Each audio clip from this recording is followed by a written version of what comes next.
हेलो बच्चों, कैसे हो आप सब। आज हम पेंट करेंगे Taj Mahal.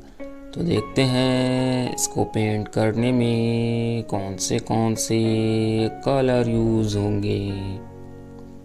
Pink colour, orange colour, yellow colour, brown colour, green colour, red colour.